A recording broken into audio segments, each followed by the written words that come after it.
이제 과정신학 요걸 좀 고치고, 이렇게 과정신학이라고 하는 것은 선과 악, 자연과 인간, 그리고 하나님과 그 피조물을 구별하지 않는 단일론적 견해에 가깝다. 그러니까 이원론적인 것도 있겠지만 이 단일론도 문제죠. 그러니까 하나님과 피조물을 구별하지 않는 것 자체도 이게 큰 오류의 하나의 그 철학의 그 지류예요. 그러니까 과정신학이 이제 거기에 그 위에 들어가면 이제 내재주의라고 하는 것은 뭐 이제 어떤 초월적인 것에 이제 지나치게 어떤 그쪽 관점으로만 이제 본다, 뭐 이렇게 얘기할 수 있고, 지금 이 철학적 논의의 전체적인 그 주장을 보면은 지금 전체가 지금 129페이지가 이 철학적 논의의 전체 이제 하나의 그 요약 핵심 몇 가지로 나와 있는데, 119페이지 쪽에 한번 볼까? 119페이지 보면은 거기 이제 표가 있어요. 그 표가 이제 그 네 가지 이제 플라톤, 아리스토텔레스, 르네상스, 19세기. 이제 여기서 이제 그 플라톤은 이제 창조주 하나님에 대한 그 개념이 물질의 형상을 부여한 것. 그 다음에 아리스토텔레스는 존재와 그것의 목적을 부여함. 그다음에 르네상스 시기의 그 관점에서는 현존하는 것의 원인이 됨. 19세기 존재 자체. 이 중에서 단 한 가지도 제대로 된 게 없죠. 왜요? 왜냐하면 119페이지 하반절에 보면 이런 얘기가 있어요. 자, 온갖 형태의 자연주의에 해당되는 말이다. 자연은 생각하지도 않고 사랑하지도 않으며 선택하지도 않는데 말해서, 자, 창조주 하나님께서는 어때요? 생각하시고 사랑하시며 선택하시는 분이기 때문이다. 그런데 어떻게 자연이 우리로 하여금 인격을 이해할 수 있도록 도울 수 있겠느냐? 자, 인격이란 120페이지 봐요. 인격이란 자위적인 행동의 가능성과 능력을 함의하고, 그래서 이는 또한 그가 활동하시는 상황을 초월하는 주체를 함의하기 때문이다. 그래서 이제 철학적 논의에서 보면은 하나님에 대해서 우선 가장 큰 결점이 뭐냐면 하나님에 대해서 하나님의 인격성을 이들은 전혀 어때요? 인식을 못하는 거예요. 그러니까 철학적 논의에서 하나님과 피조계 사이를 구분할 때 아까처럼 피조물과 하나님 사이를 단일체로 보는 것도 큰 문제고, 그 다음에 피조물과 하나님 사이를 지나치게 이원론적으로만 봐가지고 마치 하나님과 피조물 사이에 전혀 어떤 관계가 없다는 식으로 보는 것도 인격이 문제고, 그리고 가장 궁극적인 문제는 이 철학적 논의에서 궁극적 문제는 하나님의 인격성에 대한 문제. 그래서 여기 보면 대부분의 내재주의 신학이 배후에 있는 관념론적 단일론은 초월적인 하나님을 거부한다. 초월적인 하나님을 거부한다는 것은 우리 성경적 용어로 한다면은 영적인 하나님의 존재 자체를 모른다. 그 대신 이제 정신적 하나님. 그러니까 헤겔 같은 사람은 이제 그런 식으로 얘기죠. 하트손도 마찬가지고. 자, 헤겔의 절대자는 사랑하거나 선택하여 행동하지 않고 오직 끊임없이 자기 자신의 개념을 외적으로 나타낼 뿐이다. 그러니까 헤겔의 정신, 헤겔의 절대주의 정신, 뭐 이런 것들. 그러니까 이렇게 그 하나님에 대해서, 그 다음에 이제 하트소는 하나님의 인격성을 인정한다. 그러나 그는 자연이나 역사의 일상적인 과정을 초월하는 방식으로 활동할 수 있는 능력은 가지지 못한 전포괄적이고 동정적인 의식인 반면인 인격만은. 그러니까 이 하트손이 대한 하트손 이 철학자가 가지고 있는 하나님의 개념은 더 모호해요. 더 그러니까 이런 인격성을 가진 게 존재가 도대체 뭐냐라고 묻는다면 이게 도대체 뭘까? 예? 그러니까 자연이나 역사의 일상적인 과정을 초월하는 그러니까 초월성이 없다. 일단 초월성이 없다. 응? 그리고 동정적인 의식인 방편의 인격만. 그러니까 하트손이 말하는 인격성이라고 하는 자체는 사실 개념이 굉장히 모호하기 때문에 도저히 이해할 수가 없는 거예요. 자, 독일의 내재주의적 전통에 형성된 폴틸리도 이제 기독교에 상당히 영향을 많이 끼친 사람이죠. 현대신학에 인격적 하나님이란 행동하시는 인격적 존재이신 하나님을 의미하는 것이 아니라 우리들의 존재 근거이신 우리가 인격이 되려는 존재 용기의 근거가 되는 분이라고 의미하였다.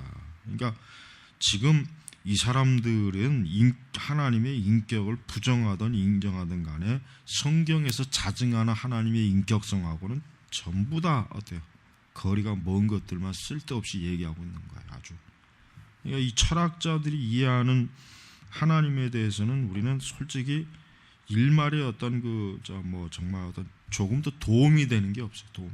하나도 도움이 되는 게 없고 오히려 더 하나님의 존재를 모호하고 그 실체를 알 수 없게 만들고, 그 다음에 인간의 생각이니 주체적 정신이니 이런 온갖 말장난을 하는 이 사람들의 이 철학의 태도는 아주 문제가 굉장히 커요.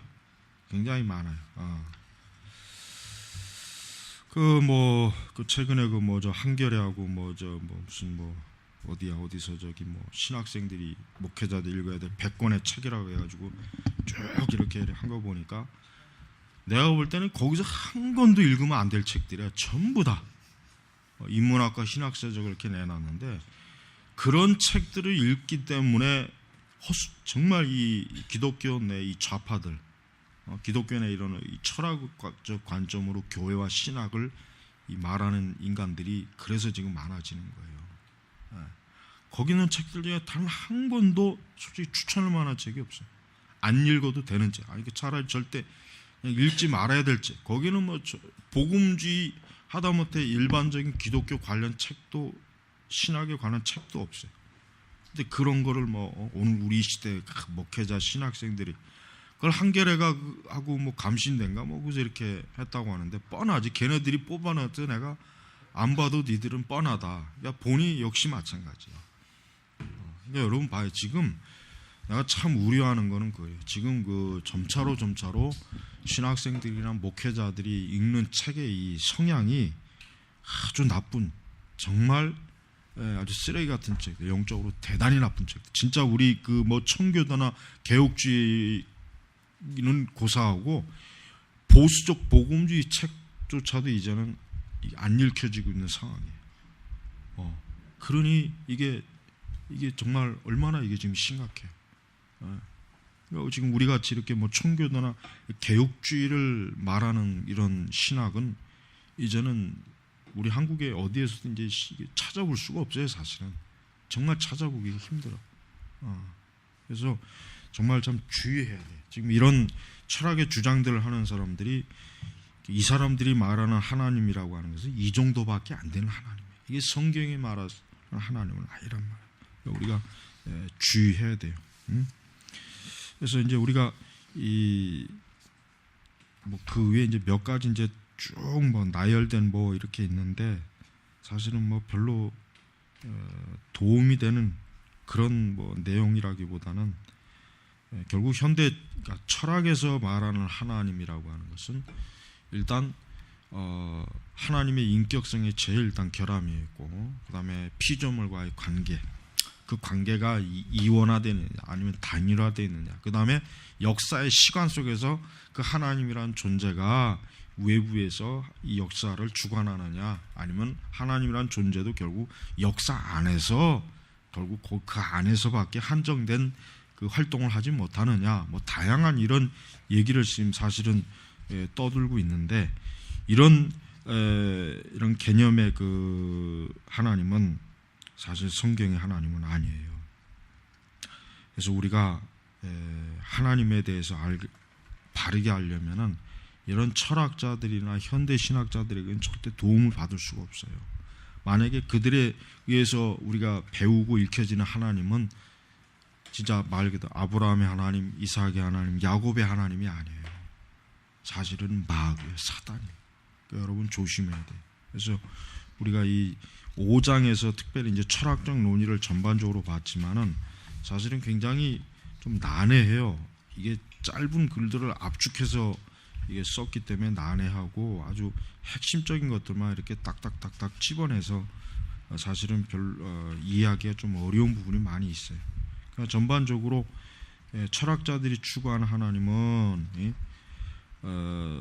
합당한, 그러니까 성경에 말하는 합당한 하나님이 아니라는 거, 이제 우리가 이거를 좀 알아야 됩니다. 그 다음에 이제 우리는 좀 더 피조물 자체에서도 인간과 자연의 구분, 그 다음에 그 인간과 자연과는 다른 우리 하나님의 존재를 딱 명확하게 구분해서 우리가 그 대상을 봐야지 이 세 대상을 한꺼번에 뭉뚱그려서 보면 큰일 납니다. 또 자연과 인간도 역시 차이가 있어요. 차이가 있단 말이에요. 인간과 하나님 사이의 차이는 당연한 것이지만, 그러니까 이렇게 좀 주의해서 여러분이 좀 보시고 다시 한번 그냥 결론 부분만 한번 쭉 한번 나중에 읽어 보면은 별로 그렇게 특별히 뭐 그렇게 어려운 건 없을 것 같아요. 그다음에 이제 우리가 이제 현대 철학에서 본 인간 이제 6장으로 한번 좀 넘어가 볼까요? 현대 철학에서 보는 분가. 현대 철학은 좀 더 현대 신학과는 굉장히 좀 연관이 많이 돼요. 왜냐하면 현대 신학자들이 현대 철학의 영향을 많이 받았어요. 그러니까 고전적 신학이라든가 성경 신학 자체에 영향을 받은 그런 현대 신학자들은 거의 없다고 봐도 틀림없어요. 교리 신학은 더더욱 말할 것도 없고. 자, 6장 현대 철학에서 본 인간. 자, 기독교 세계관이 제일되고 가장 포괄적인 주제는 하나님과 피조계의 차이성과 그 관계성에 대한 것이다. 그렇죠. 이건 뭐 너무나 상식적인 하나의 정의예요. 그러니까 하나님과 우리 사이에 어떠한 차이가 있느냐, 또 어떠한 관계가 있느냐, 이게 이제 우리가 5장에서도 말한 그 철학적 논의에서도 이 부분을 계속 다루고 있었는데 6장에서는 좀 더 이제 현대 철학, 그러니까 20세기의 철학의 관점으로 좀 보자, 뭐 이런 하나의 내용입니다. 즉 우리는 모든 것을 이런 틀 안에서 생각하고 활동하시는 하나님 관계에서 모든 삶의 영역을 살아가고 있다. 그러니까 우리가 지금 하나님과의 관계라고 하는 것이 결국은 뭐예요? 우리가 하나님과의 관계라고 하는 것은 어떤 하나의 틀이 있어요. 틀. 그러니까 이 틀이 뭐냐, 이 틀. 이게 중요한 거예요. 아까도 얘기했지만은 오늘날 신학에서 신학을 가르칠 때 가장 중요한 문제는 어떠한 틀을 먼저 만들어주느냐가 제일 중요해요. 이 틀만 제대로 만들어주면 이제 그 틀에 맞는 내용을 집어넣을 수 있거든요. 그러나 이 틀이 잘못 형성이 되면 역시 그 잘못된 틀에 맞는 내용을 거기다 집어넣게 된단 말이에요. 그래서 우리가 신학을 배울 때 참으로 진짜 신학을 바르게 가르치는 신학서적과 성경을 바르게 이해시키는 그 서적을 만약에 우리가 틀로 형성하지 않는다면은 우리의 신학 연구라고 하는 것은 어때요? 아무 의미가 없어요. 별로 의미가 없다. 자, 둘째 주제는 인간과 관련돼요. 즉 우리가 다른 것과의 달리 어떤 존재며 인간의 실존은 어떤 의미를 지니고 있는 것이다. 지닌 것인가 하는 거예요. 그렇죠. 그러니까 우리가 하나님에 대해서 바르게 알면 알수록 인간에 대해서도 바르게 알게 돼요. 이건 뭐 너무나 자연스러운 거예요. 그러나 하나님에 대해서 잘못 알게 되면 인간에 대해서도 잘못 알게 될 수. 이건 너무나 이건 부인할 수 없는 사실이에요. 하나님을 잘못 아는데 인간을 바르게 알 수도 없고, 그러니까 하나님을 올바로 아는데 인간을 잘못 아는 것도 역시 그것도 있을 수가 없는 일이죠. 그러니까 우리가 우리 인간과 관련된 우리가 이제 어떠한 존재냐, 우리가 어떠한 실존적 의미를 지니느냐, 이런 부분에 있어서 우리는 좀 더 한번 고찰을 한번 하면 좋겠다. 이제. 자, 이것이 전포가적인 피조물에 관계되어 오는 기독교가 자연주의적 휴머니즘과 다름을 분명히 해준다. 이게 자연주의적 휴머니즘이라고 하는 것은 뭐예요? 자연주의죠. 이거는 말 그대로 초자연적인 것을 전혀 배제하고 또 인격적인 것을 배제한 거예요. 그러니까 이 자연주의적이라고 하는 것 자체가 하나님의 어떤 절대성, 초자연성 이런 것 자체를 아예 이런 걸 아예 전제로 하지 않기 때문에 하나님에 대해서 말하는 것 자체도 애초에 불가능한 거예요. 자, 그래서는 인간 존재가 제일 먼저 떠오르고 다른 모든 것은 다 그 뒤오며 하나님과 사람들이 모두 뭐예요? 비인격적 과정에 처리되거나 흡수돼. 그렇죠. 그러니까 자연주의적 휴머니즘은 진화론과도 다 아주 궁합이, 그러니까 손뼉이 잘 맞는 거예요. 잘 맞는 거예요. 자, 자연주의적 휴머니즘 사고의 두 측면, 인간의 자유와 인간의 실패 한번 살펴본다. 인간의 자유란 뭐냐? 현대인에게 이 자유라는 하나의 수수께끼이며 세디스트적인 거짓말이기도 하다. 그러니까 오늘날 지금도 그렇죠. 항상 모든 문학의 주제가 특히 그런 것 같아요. 문학의 주제가 이 자유, 어떤 인문학의 주제들은 것 같아요. 뭔가 모르게 이 자유를 굉장히 경제에서도 마찬가지예요. 경제에서도 좀 더 자유로운 경제를 추구하는 그런 방향으로 가고, 정치는 뭐 더 말할 것 같아요. 정치도 어때요? 모든 기존의 권위를 부인하고 뭔가 인간이 제한받지 않는 정치적인 요구를 추구하고 있어요. 지금 세대는. 그러니까 이 자유라고 하는 것은 굉장히 쉬운 말이면서도 굉장히 여기서 말하는 건 수수께끼고 참 이해할 수 없는 여러 가지 어떤 거짓말이거든요. 자, 우리들은 자신들을 우리가 스스로 통제할 수 없는 세력들의 지배 아래 놓여 있는 존재로 파악하여 우리를 비인격적인 과정으로 이끌어가고 있는 것으로 보는 것이다. 즉 유전학, 심층, 심리학, 행동주의적 조건화와 사회 경제적 조건은 우리들의 삶에서 거부될 수 없고 우리의 사고에서도 무시될 수 없는 것이다. 마치 무기력한 방관자로서 인생이란 영상을 바라보는 것 같이 우리도 정치 주체자들 끊임없는 명멸과 불강력적인 사회 세력의 파동, 억압, 특권, 감정 폭발, 좌우 세력들의 어쩔 수 없는 대립을 바라보게 된다. 이런데도 우리가 자유로운가? 아니면은 이 모든 것들이 어때요? 환상일 뿐인가? 그러니까 인간의 이제 자유. 그러니까 과연 우리가 자유롭냐 아니냐? 우리가 지금 이런 그 다양한 사회 세력, 정치적 세력, 인간의 어떤 수많은 여러 내적 외적인 그 상황 조건, 이런데 과연 우리가 자유로우냐 아니냐? 이게 환상이냐? 뭐 이런 걸 한번 이제 살펴보겠다 이거죠. 첫 번째는 이제 합리주의적 모델. 자, 자연주의적 휴머니즘은 우리가 앞에서 살펴본 것과 같이 몇 가지 형태로 나왔다. 즉 그것은 뭐예요?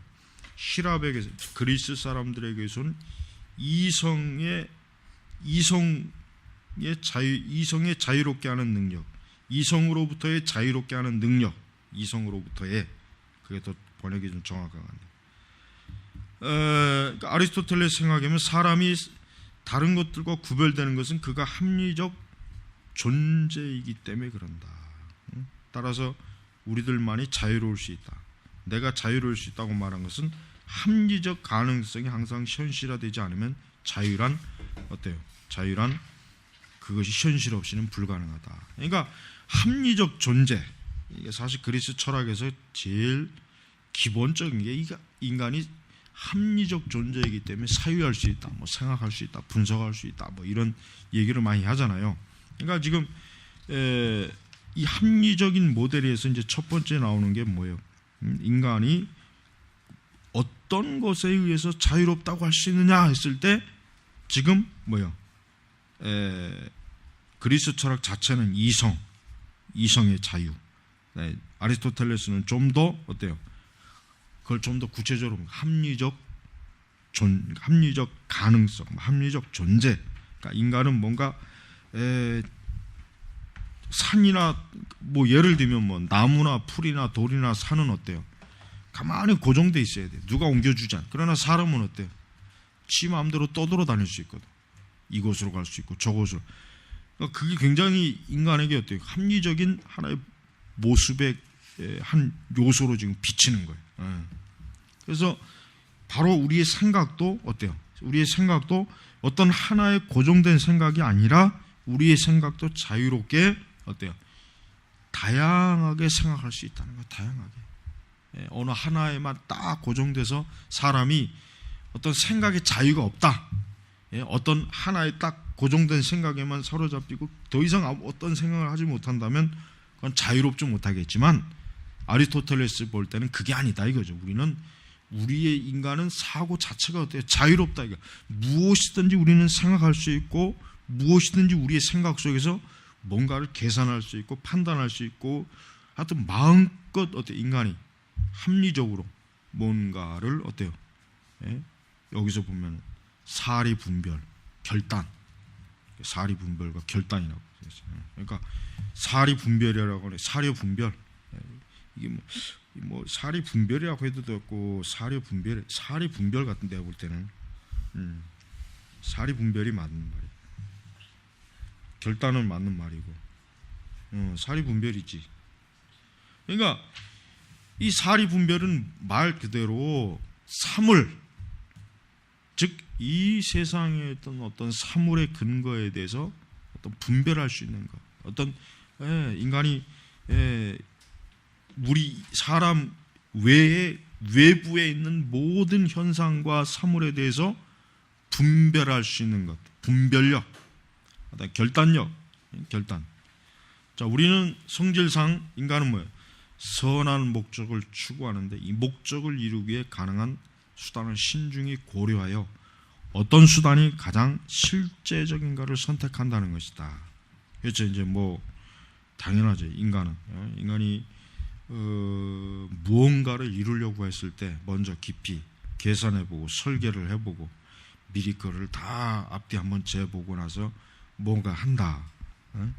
이게 이제 사리 분별이라고 할 수 있겠죠. 우리가 사용할 수단을 선택하는 것은 그 행위가 자발적이라는 것과 그 우리가 자발적 습관으로 개발할 수 있다는 것을 함의한다. 덕, 악은 우리의 능력에 있다. 즉 그것은 우리의 합리성에 의존한다. 근데 어린아이들, 여자들, 풍상 노예가 되도록 태어난 이들 세 종류의 사람들은 자유로울 만큼 충분히 합리적이지 않다. 이게 이제 아리스토텔레스나 그리스 철학자들은 이게 여자와 어린아이, 그다음에 노예는 어때요? 좀 2류급 아니면 뭐 3등급 그렇게 이제 인간을 그렇게 이제 분류를 해요. 뭔가 굉장히 부족하다. 그러니까 아주 좀 자기들은 아주 특히 이제 철학자들 같은 경우는 어때요? 굉장히 오만하잖아요. 자기들이야말로 유일하게 생각을 할 수 있는 능력 있는 아주 완전한 인격체다 하지만 여자들이나 어린아이들 또 특히 노예는 아주 2류급 아니면 3류급에 해당되는 좀 한참 하자가 있는 뭐 그런 존재다 이제 이렇게 본다면, 그러니까 이 사람들로서는 이런 계층은 어때요? 본질상 자유롭다고 할 수가 없는 거예요.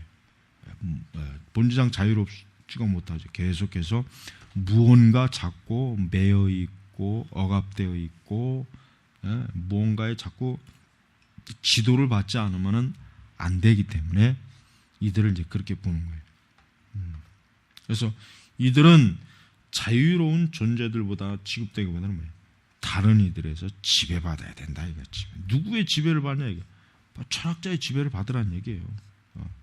그러니까 그리스 철학자들은요 굉장히 오만한 사람들이에요. 아주 그러니까 다른 모든 자기들이 오직 유일하게 완전한 인간으로서 완전한 자유를 가지고 그보다 못한 사람들을 열등한 인간들을 지도하고 가르칠 수 있는 책임과 의무가 있다.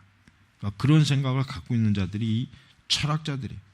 그러니까 그리스 철학자들은 아주 참 어떻게 보면은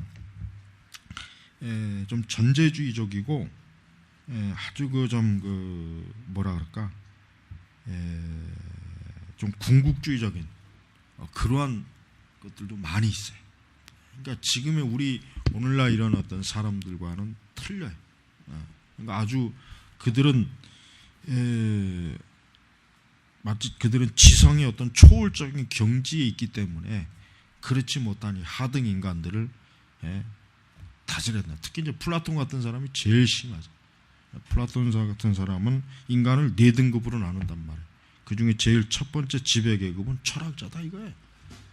그 사람들이 정치를 해도 그 사람들만 이제 이 권력을 가지고 있어서 나머지 그 하등 열등한 종족을 잘 좀 가르치고, 그러니까 쉽게 하면 꼭 짐승을 치듯이 돼지를 치듯이 이렇게 이제 막 그렇게 해야 된다는 식으로. 그러니까 플라톤 같은 인간은 아주 나쁜 놈이라고요. 이거. 플라톤 같은 인간은 내가 볼 때는 아주 사이코예요, 사이코. 이게 절대 정상적인 인간이 아니에요, 이 사람들은.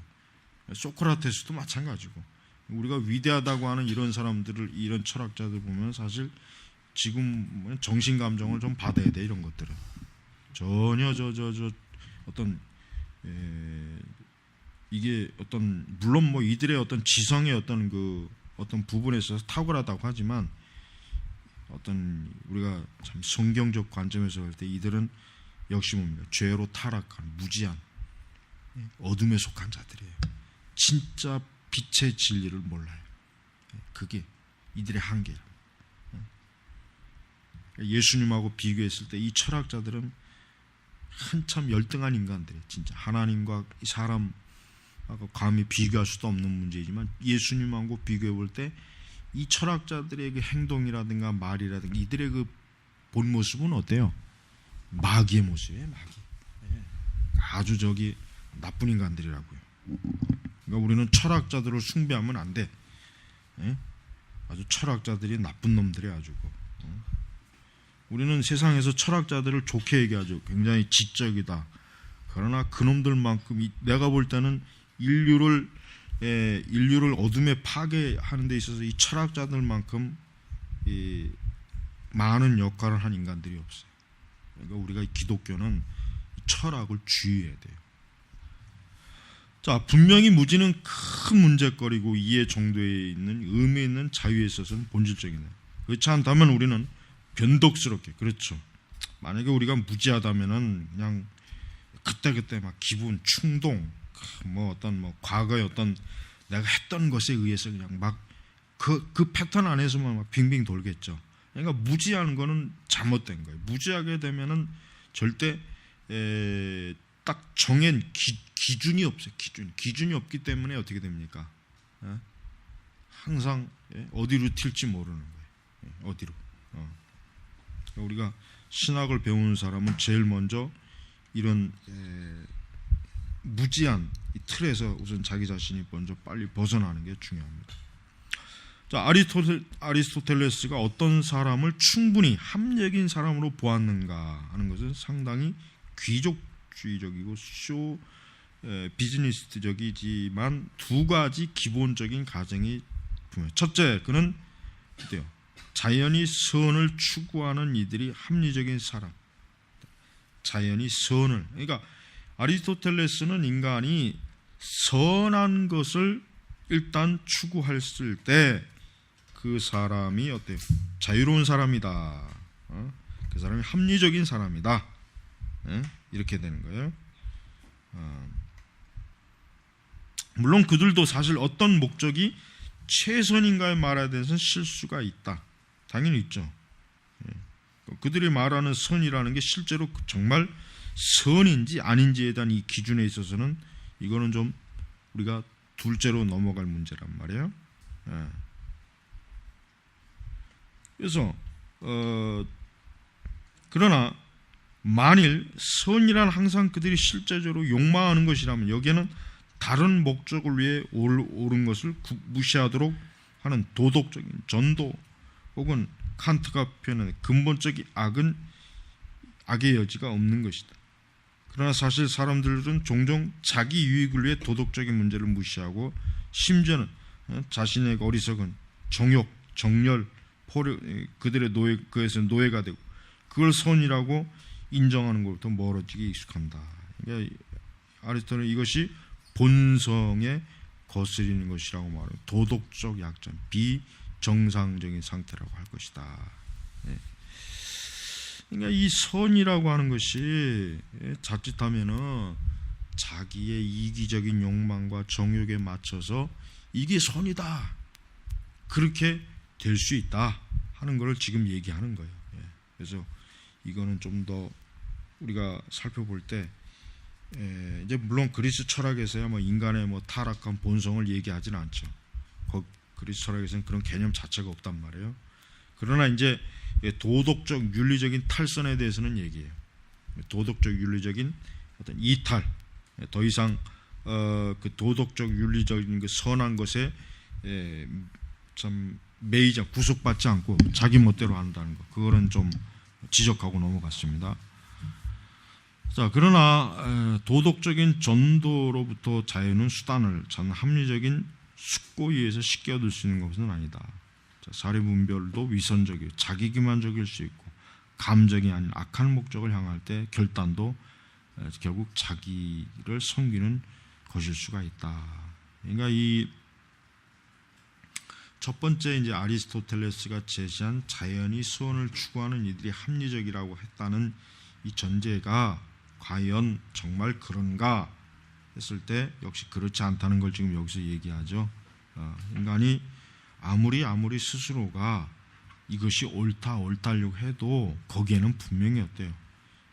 도덕적 약점이 있고 비정상적인 어떤 상태가 있고, 또 그로 인해서 자기 자신이 사리분별이 없이 혼란하게 그가 처신할 수 있다, 이제 그걸 얘기합니다.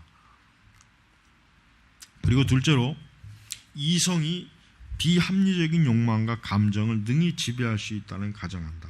이거야말로 굉장히 아주 잘못된 거예요. 이성이 비합리적인 욕망과 감정을 능히 지배할 수 있다. 이건 아주 인간의 경험적인 법칙에서도 보건 역사적 관점에서 보고는 이거는 완전히 틀린 전제예요. 아무리 우리 머릿속에서 이것이 옳은 것이다, 이건 그런 것이다 얘기해도 벌써 우리는 뭐요? 우리의 욕망을 쫓아가고 우리의 감정에 지배받거든요. 인간이 뭐 그런 존재밖에 안 된단 말이에요, 사실은. 분명히 머릿속은 이것이 아니다라고 하면서 실제 우리의 욕망, 우리의 감정은 우리가 아니라는 것을 추구하고 아니라는 걸 쫓아오고 있어요, 나도 모르게. 그러니까 아리스토텔레스는 굉장히 인간을 잘 모르는 인간이 아주, 말은 많이 했지만은 자기 자신도 잘 모르는 인간이에요. 그러니까 우리가 그리스 철학자들과 구약의 선지자들하고 비교해 보면은 구약의 선지자들이 월등히 지혜로워요. 월등히 지혜롭습니다. 왜?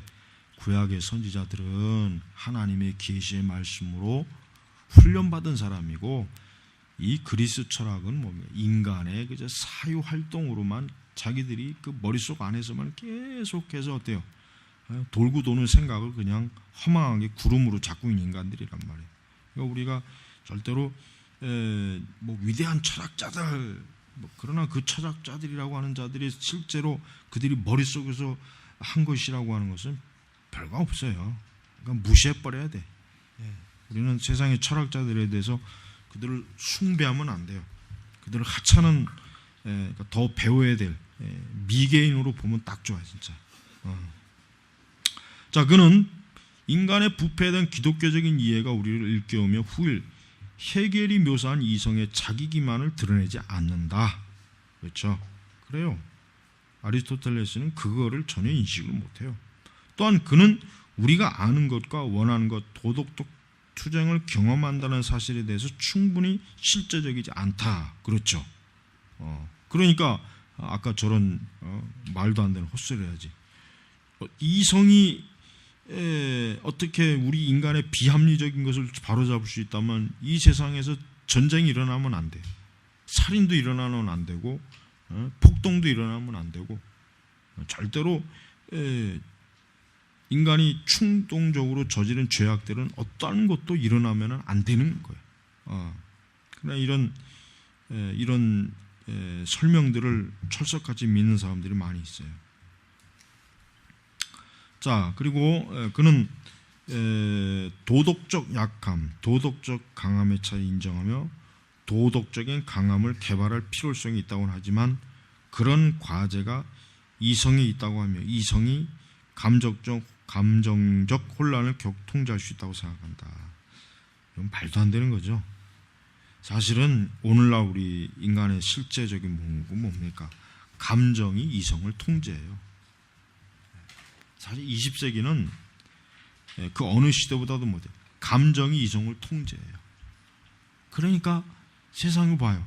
모든 게 인간의 감정을 통제하는 방식, 인간의 감정이 모든 걸 통제하는 그런 모양새로 다 나오잖아요. 특히 문화를 봐도 그렇고. 그러니까 인간이 철저하게 이성적으로만 만약에 인간이 살아갈 수 있다면 이 세상의 그 감정에 대한 그런 에서 나오는 그 파생된 문화와 그 모든 예술과 그런 것들은 어때요? 생겨날 필요가 없었던 거예요. 근데 실제로는 그렇지 않아요. 오히려 이성이 감성에 휘둘르는 시대, 특히 더더욱 휘둘리는 시대가 뭐예요? 지금 우리가 사는 시대.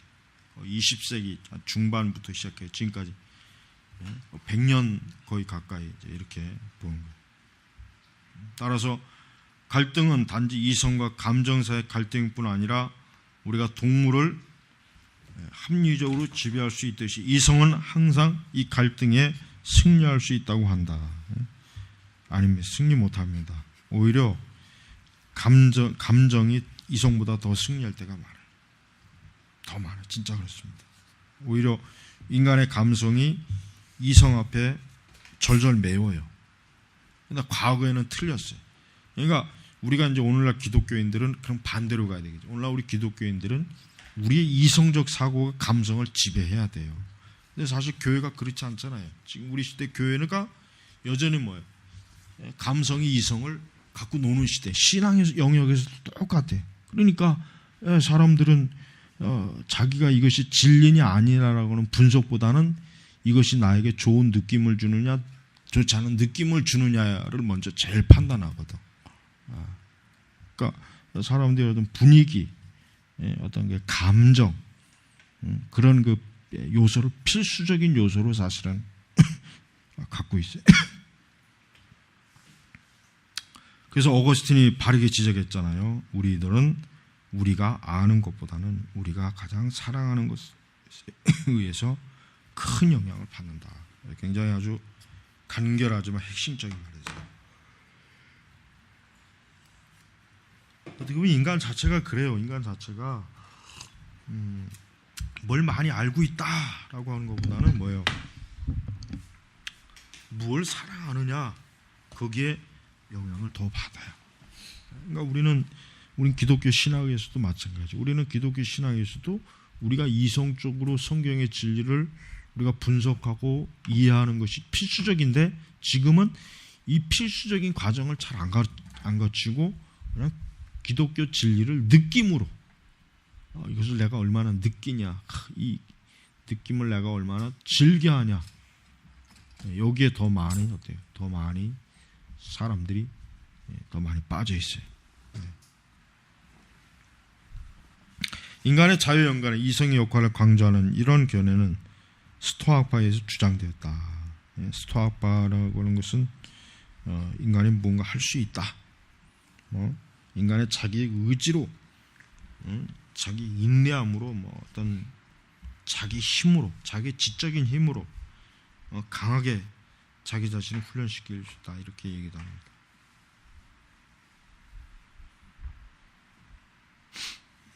자, 인간의 자유의 연관, 이성의 역할을 강조하는 이러한 개념은 스토아 학파에서 주장되었고 계몽주의 정치이론과 경제윤리에서도 재현됐다. 오늘날 이런 견해가 인류와 그 장래에 대한 과학적 휴머니즘이 가진 희망의 양식이 되고 있다. 그러나 현대 자연주의적 형행 상황에서는 또 하나의 문제가 발생한다. 아리스토텔레스는 이성이 지배할 수 있는 능력을 이성이 지배할 수 있는 능력을 가진 것은 그가 그 자체로서 몸이나 몸의 기능과 질적으로 다른 인간의 영혼의 특별한 기능이기 때문이라고 믿는다.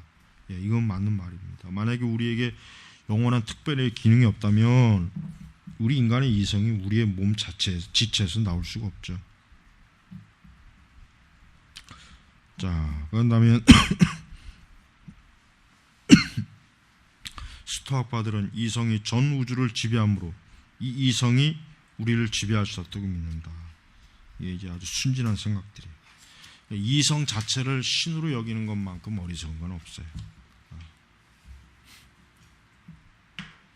자연법칙의 자연의 하나님은 하나님의 이성을 반영하며 그것은 우리의 육체가 아닌 인간 영혼의 독특한 기능이 우리 이성에도 반영되어진다. 그렇죠? 인간의 영혼이라고 하는 것은 우리의 전인을 다루는 거예요. 전인. 예. 아주 신비스러운 거지만 그건 맞는 말이에요. 그러나 자연주의는 우리에게 영혼이 그렇게 고귀한 것이라고 생각하지 않는다. 자연주의에게 있어서는 영혼의 존재 자체를 인정하지 않죠. 자연주의는 영혼 자체를 인정을 하지 않아요. 왜? 초월적인 거, 영적인 거. 그건 자연주의하고는 상관없는 거예요. 그러니까 자연주의가 바라보는 이성이라고 하는 것도 내가 볼 때는 정말 그 이성을 어떤 관점으로 바라볼까.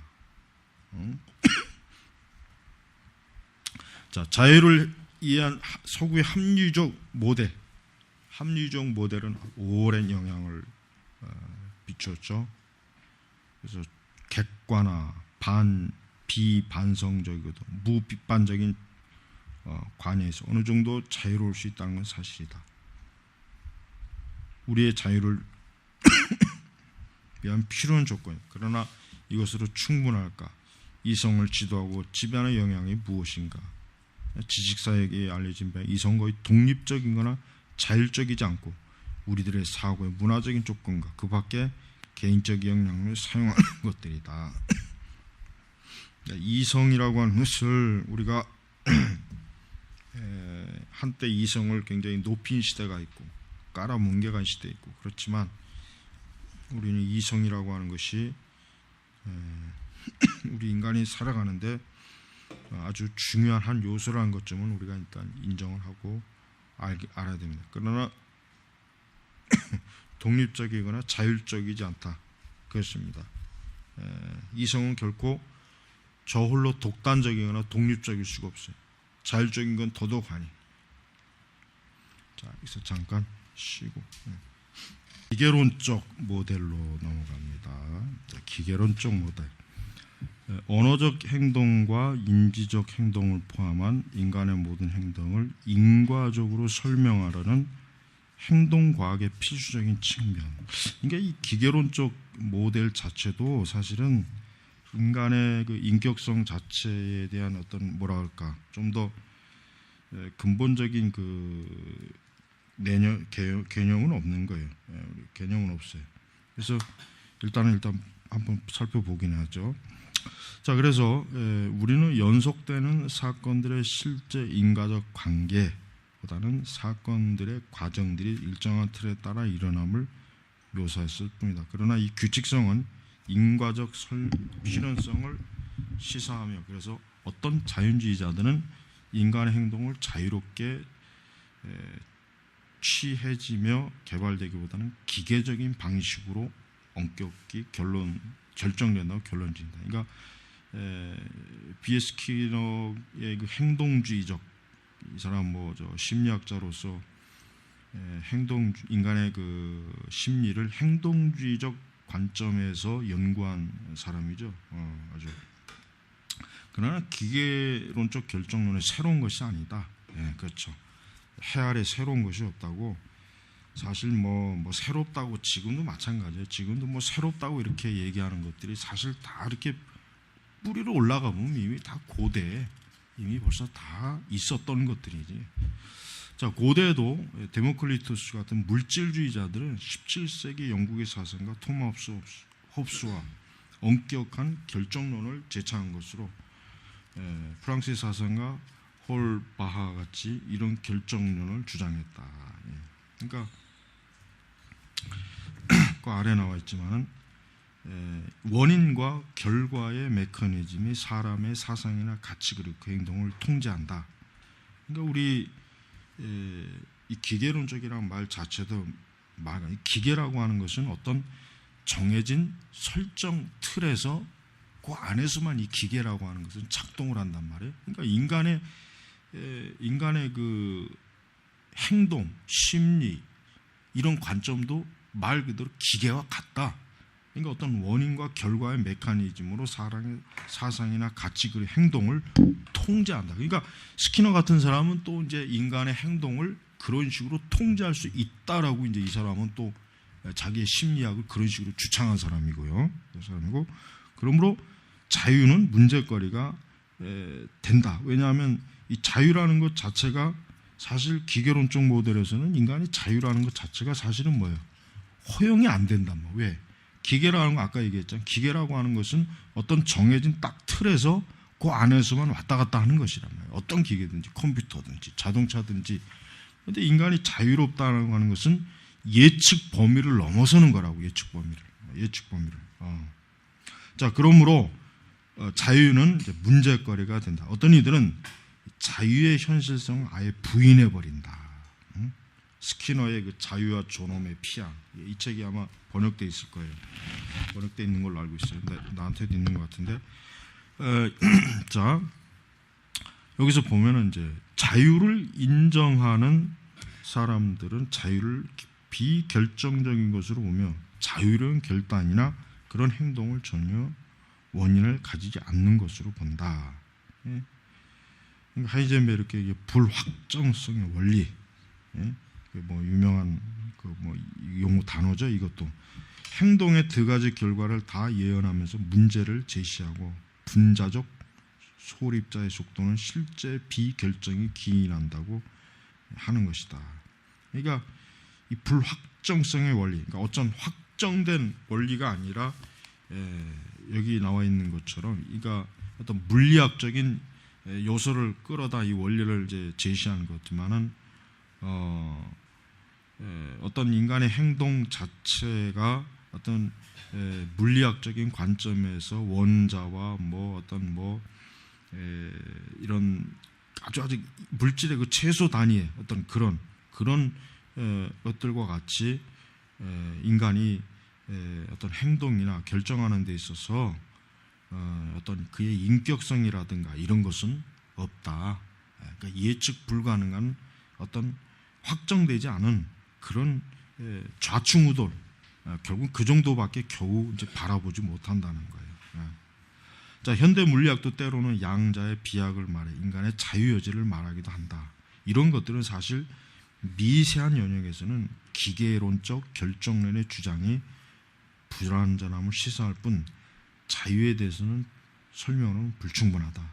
이 사람의 선택이란 신체와 일상적 사건에 영향을 미치는 큰 영역에서 작용하는 것으로 물리학적 비결정론이나 양자의 비약은 아예 충분한 근거가 되지 못한다.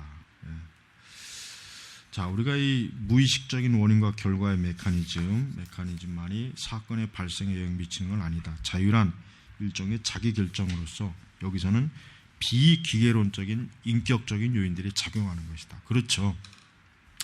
인간 자체가 기계라고 한다면은 그건 너무나 문제가 많죠. 왜? 인간 자체가 기계라고 한다면 인간이라고 하는 것은 말 그대로 자기 스스로 사고할 수 있는 능력도 없고 어떤 외부적인 통제에 의해서만 자기 결정을 해야 되는 존재밖에 안 되는 거예요. 그러나 인간은 그렇지 않아요. 인간은 분명히 하나님의 형상으로 지어진 존재로서 어때요? 분명히 그 내적인 그 스스로가 무언가를 생각하고 결정하고 행동하는 이런 요소가 있단 말이에요. 이런 요소가 있다. 그러니까 기계론적 관점으로 봤을 때 사실은 굉장히 어떻게 보면 이게 제일 말이 안 되는 사실 이론이에요. 어떻게 보면은 어떤 물질적 견해에서는 원인이란 용어가 단순히 기계적인 것만을 지칭한 것이 아니라 그것 이상의 모든 것들을 다 포괄한다.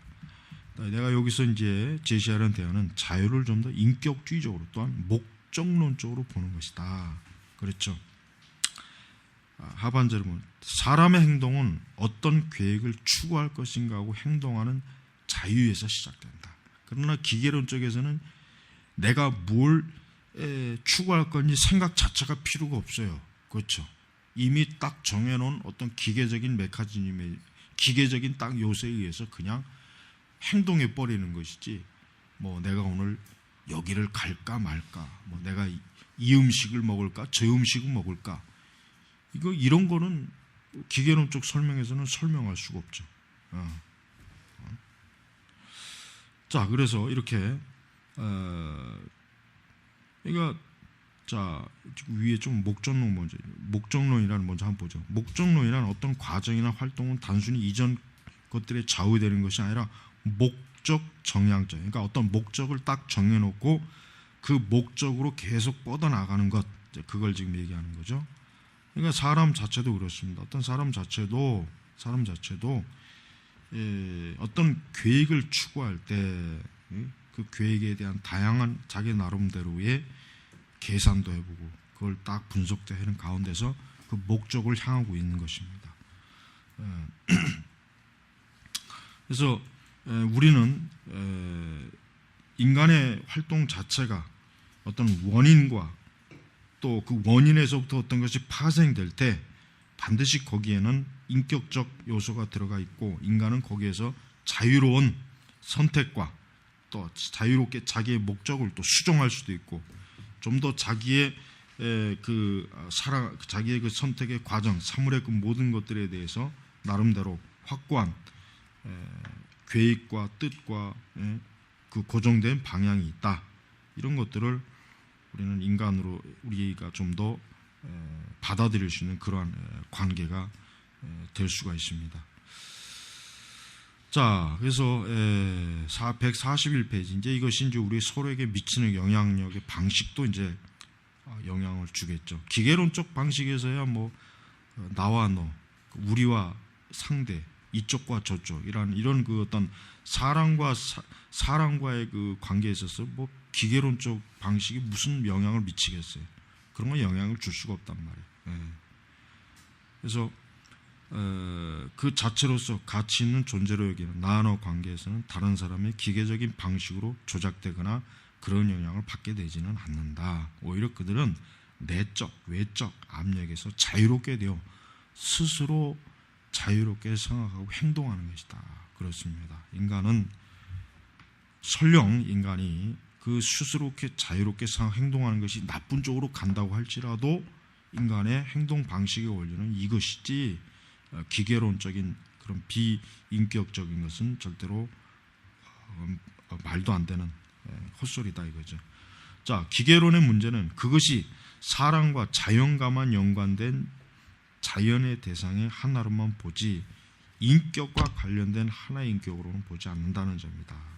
이런 단일론적 전망은 개인을 인격 이하의 것으로 축소한다.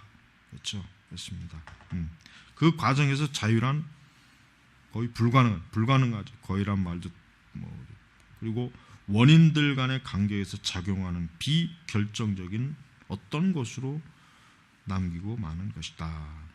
그러니까 우리가 기계론적 이 모델이라고 하는 것은 인간의 그 본질적 요소에 비추어 볼 때 가장 어떻게 보면 맞지 않는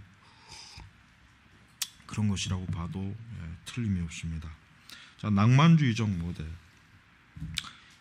이게 낭만주의적 모델, 이것이 어떤 이들에게는 생명 없는 기계론과, 그렇죠, 합리주의적 모델에 대한 가장 어떻게 보면 좋은 대안이 될 수 있다고 여길 수도 있어요. 자유란 결정론적 연세에 빠진 고리에서 아무 것이나 일어날 수 있도록 하는 것도 아니고 이성의 선물도 아니다. 오히려 자유란 인간 정신에 고유한 것이고 모든 자연을 통해 나타나는 내적 창의력의 생동성을 내재하는 것이다. 이 낭만주의, 그러니까 여기 이제 처음에 이제 설명한 거 나와 있지만은, 기계론적 그런 것, 그다음 합리주의적 모델은 어떻게 보면은 좀 말 그대로 여기에는 어떤 생명이라든가 인간의 어떤 정적인 요소가 사실은 빠져 있는 거거든요. 그러니까 이런 것들을 하나의 이제 대안을 제시하기 위해서 이제 낭만주의적 모델을 하나 끄집어낸 것인데, 그러나 이 낭만주의적 모델 자체도 엄밀히 얘기하면은 인간에게 자유로운 선택권을 보장하지는 않습니다. 어떻게 보면 이것도 하나의 자연주의의 하나의 일부예요. 낭만주의적 이 모델 자체도. 그래서 그 중반, 그러나 나는 인간의 자유가 자연 안에 예측할 수 없는 사건들과 그 정도에서만 다른 자발적인 새로움이나 창의적인 충동일 것인지에 대해 다시 의문을 표현한다. 더구나 생물학적 생동성은 현대 유전학과 생화학 발생 이전에 생명의 기능을 설명하기 위해 도입된 가설이다. 오늘날 자연주의자들은 이런 생동주의에 좀 더 심하게 거부하려고 하고, 새로운 생명을 다른 생명력으로보다는 복합적인 화학적 과정으로 돌아올 설명을 한다.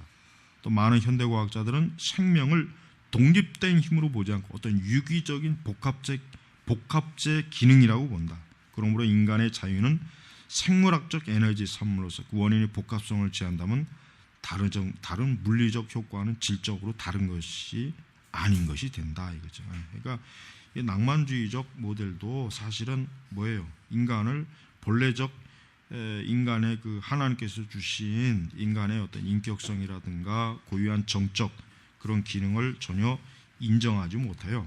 전혀 인정하지 못하고 오히려 꼭 무슨 어떤 그 생물을 다루지, 인간이 어떤 짐승과 같이, 아니 더 이제 뭐 좀 구체적인 어떤 세포와 같이 마치 뭐 세포 활동하는 식으로 인간의 활동을 그런 식으로 본다면은 사실 그것도 전혀 맞지 않는 거죠.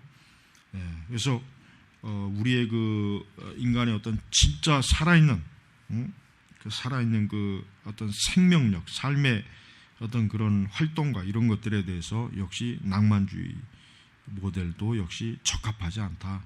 이렇게 우리가 볼 수가 있는 것입니다. 다음 이제 네 번째 이제 변증법적 모델.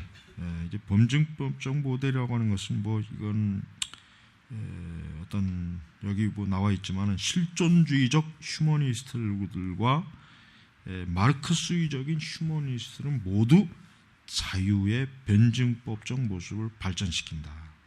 이것이 이제 해결에까지 소급되고, 그에게 있어서 자연과 사상 내 모든 과정은 서로 갈등하는 두 대립물이 새롭게 출현하는 종합으로 나는 것이다. 이게 뭐 해결 철학 그 정반합, 아주 그 해결 철학의 가장 그 특징이죠. 그러니까 해결 자신은 자유가 이런 방식으로 나타난다고 봤다. 즉 인간의 진화와 가족과 국가 발전으로서 출현한다는 거예요. 해겔 자신의 이런 관점은 아주 참 해로운 거예요. 인간을 절대 인간의 그 존엄성을 드러내지 못해요. 더군다나 어떤 두 대립, 그러니까 어떤 변증법적 모델 자체가 뭐예요? 어떤 대립된 그런 과정 속에서 어떤 새로운 것이 나오고, 또 다른 대립, 그 새로운 것이 또 다른 대립된 거하고 또 대립되고, 그러니까 이런 과정을 지금 얘기하는 거란 말이에요. 자, 유명한 실존주의자의 자르트르는 역시 모든 삶과 그 모든 관계를 변증법적 용어로 묘사했으니 이미 그 자체인 것은 그가 될 수 있는 것에 대립한다고 했다. 보세요. 이게 좀 궤변이잖아요. 그러니까 쉽게 얘기하면 어떤 그 자체인 것, 그 원인 자체가 또 다른 그 자체가 되는 것하고 또 대립한다. 그러니까 자, 이런 식으로 인간이 어떤 그 인간뿐만 아니라 역사 발전 자체가 계속해서 대립, 충돌, 또 계급 투쟁, 이런 과정으로 보는 이런 것들이 지금 우리 사회의 이제 좌파들도 이 변증법적 모델을 가지고 아마 인간을 이해하는 요소들이 많이 있을 겁니다. 그래서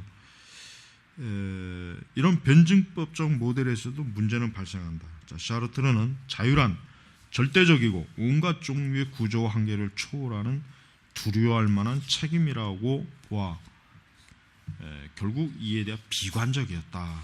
궁극적 분석 위에서 보면 나를 다른 사람에 대한 한 객체로 만드는 죽음이라는 실제 자체에 의해서도 자유는 부정된다는 것이다. 그러니까 샤르트르 같은 사람은 인간에게 있어서 자유라는 게 정말 있을 수 없다.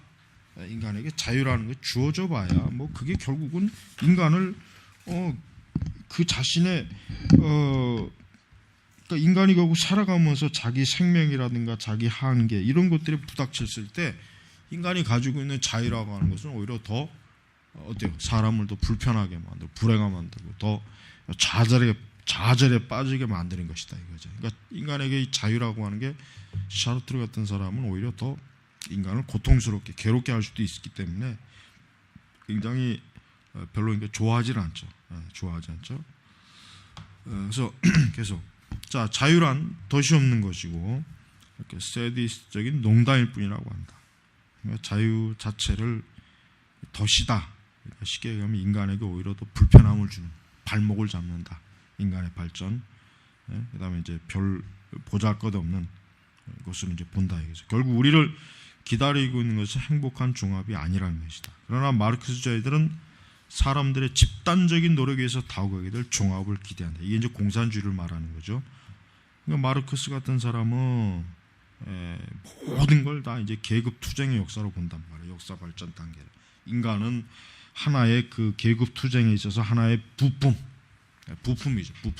부품밖에 안 되는 거예요. 인간은 살아있는 어떤 생명체의 활동성이니 인격성이니 이런 거는 아예 없어요. 아예 이 사람의 머릿속에는 그런 것 자체가 아예 들어가질 않는단 말이에요. 그러니까 모든 걸 다 어때요?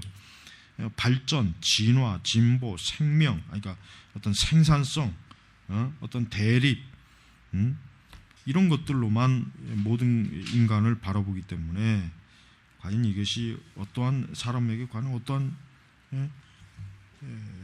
인격성, 그러니까 인간의 어떤 진정한 인간으로서의 그 본래의 모습을 정말 명확하게 보게 할 수 있을까?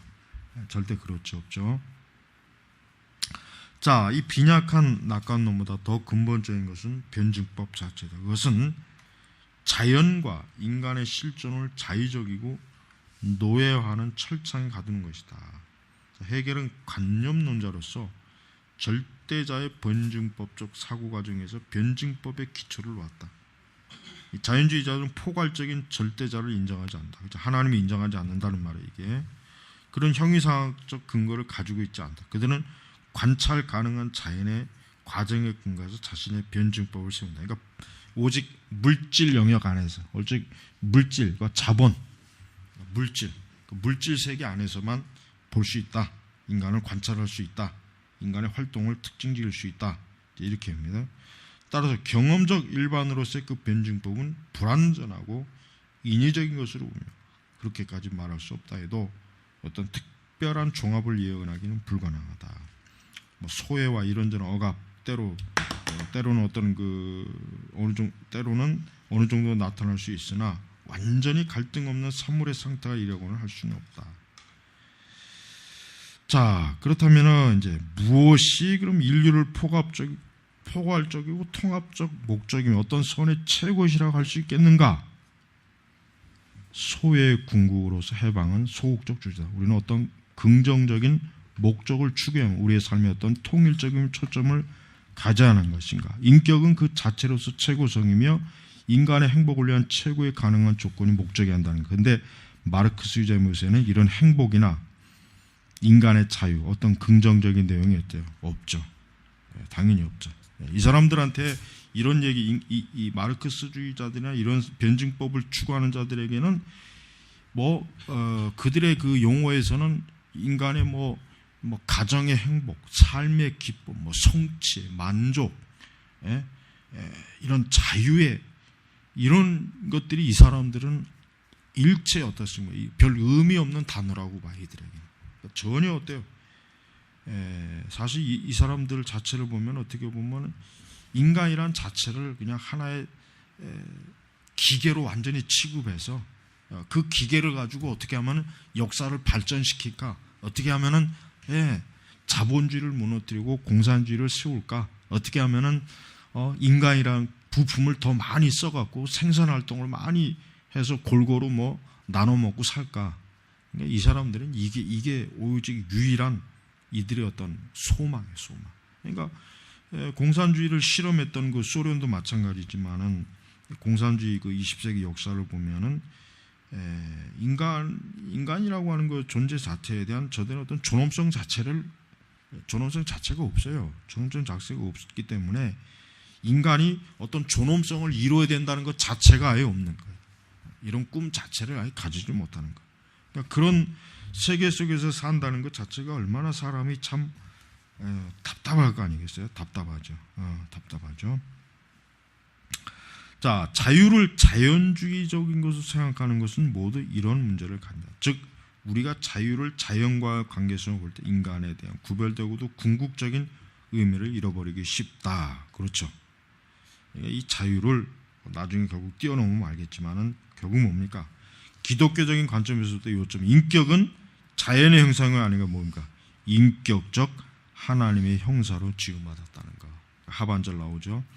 즉 인격과 그의 자유는 무엇보다 하나님과 관련되어 보아야만 한다. 그런 뒤에라야 이제 자연과의 관련도 제대로 자리 잡을 수 있다 이거죠. 그러니까 성경적으로 볼 때 인간의 자유는 절대적인 것도 환상도 아니며 하나님께만 의존하는 것이며 하나님께 대한 특정한 관계에만 의존하는 것이다. 그러니까 인간이